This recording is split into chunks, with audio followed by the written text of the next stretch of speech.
Bien, entonces fíjate cómo aquí dice, en cualquier caso, JavaScript se encargará de mantener el orden de ejecución. En un encadenamiento de promesas, como tú escribas las promesas, ese orden se va a respetar.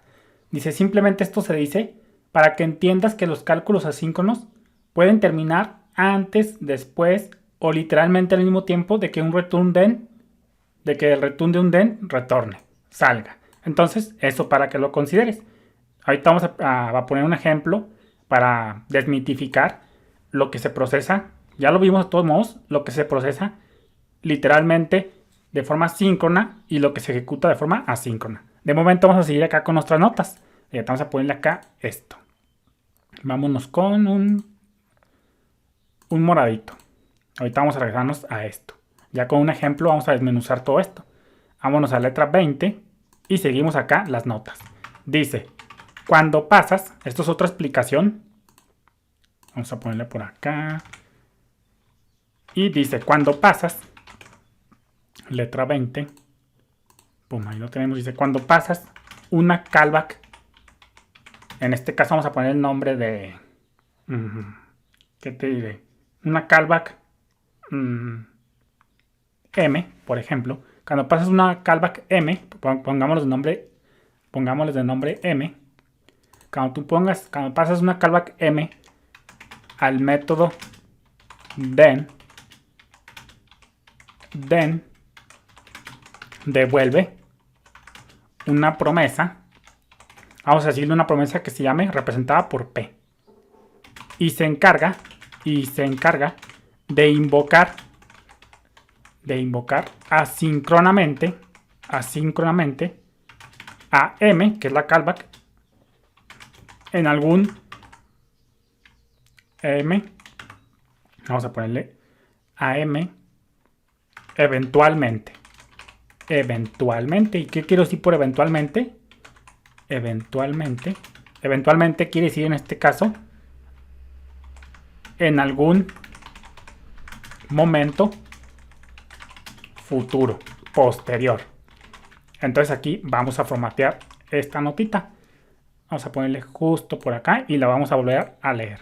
Obviamente dice, cuando pasas una callback, digamos una callback M, al método then devuelve, returns, como lo quieras ver, returns una promise. Ahorita vamos a ver esto. Ya después, más adelante, vamos a ver cuáles son los posibles casos del return de una promesa. Pero regularmente se reduce a que retorne una promesa.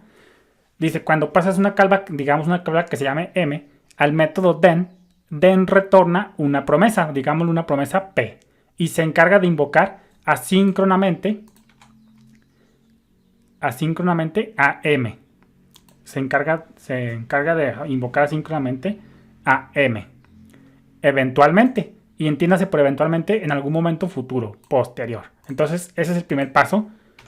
Vamos a representar la callback de un then como M y a la promesa P.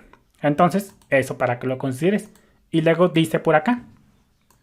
Estos son como que los pasos que suceden detrás de las escenas. La callback, en este caso representada por M, la callback realiza algún cálculo, obviamente, como ya sabemos, y devuelve un valor. Vamos a ponerle un valor con la letra representada con la valor S. Un valor S. Y luego dice la callback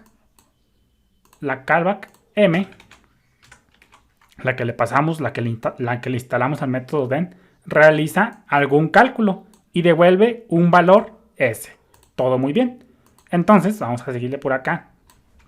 Dice, cuando la callback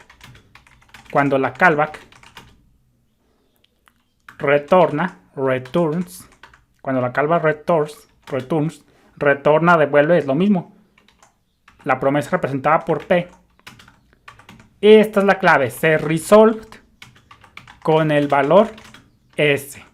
Y aquí lo vamos a volver a depurar. Y esto es clave para entender las promesas. Fíjate, lo voy a leer de la mano porque va con este valor S.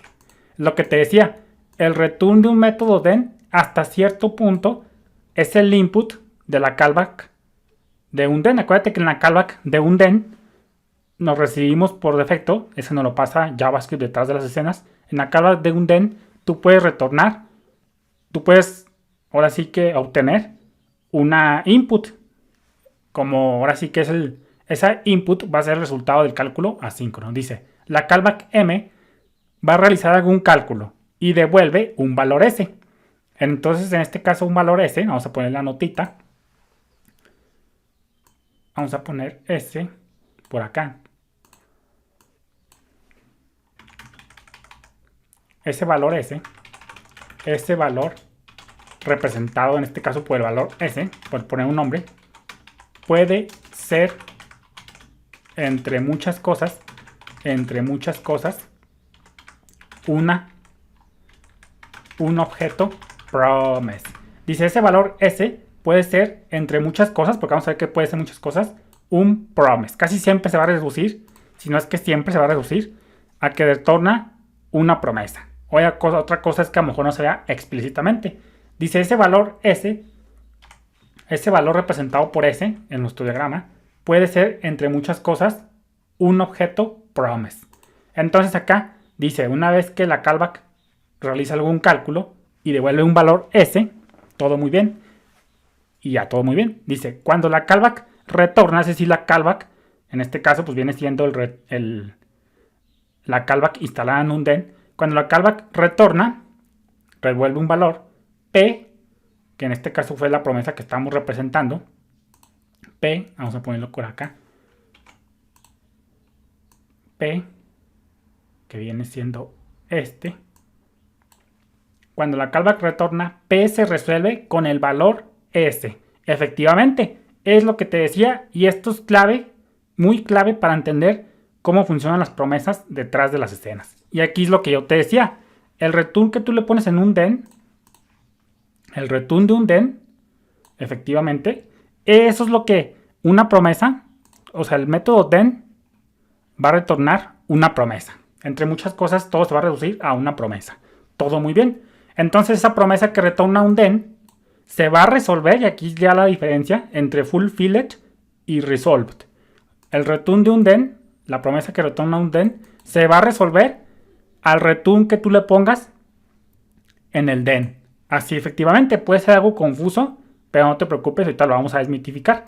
Entonces, eso es la clave. Por eso yo te decía que la input que nos llega de la callback que instalamos en un den, acuérdate que tú al den le instalas una función callback y por defecto a esa función callback JavaScript le inyecta una variable que viene siendo el resultado del cálculo asíncrono. Entonces esta input que por defecto nos la pasa JavaScript, nosotros no la ponemos, tranquilamente la puedes obviar, pero no tendría sentido. Esta callback va a tener algo de sentido con el return del método den, hasta cierto punto, no directamente como tal. Ahorita vamos a desmitificarlo, por lo pronto vamos a seguir con estas anotaciones, ya después nos vamos a regresar. Entonces, esto es la clave para entender las promesas. Vamos a ponerle por acá. Dice.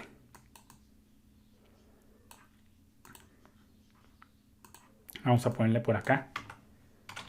Entender esto te abrirá el panorama para que entiendas la diferencia entre fulfilled y el estado. Ambos son estados y el estado resolved. Efectivamente. Y luego vamos a ponerle por acá. Vamos a continuar con nuestras notitas. Y acá vamos a ponerle esto. A ver si me da tiempo. Dice, cuando una promesa se resolved con un valor que no es a su vez una promesa, se fulfilled con ese valor. Y entonces esto es un posible caso de lo que retorna un método den. Dice, cuando una promesa se resuelve con un valor que no es a su vez una promesa, se fulfilled con ese valor. Pero lo vamos a dejar para el próximo video. De momento aquí quiero que entiendas que no siempre en un return, como lo vamos a ver ahorita, no siempre en un return de un den debe ser una promesa necesariamente. Saludos.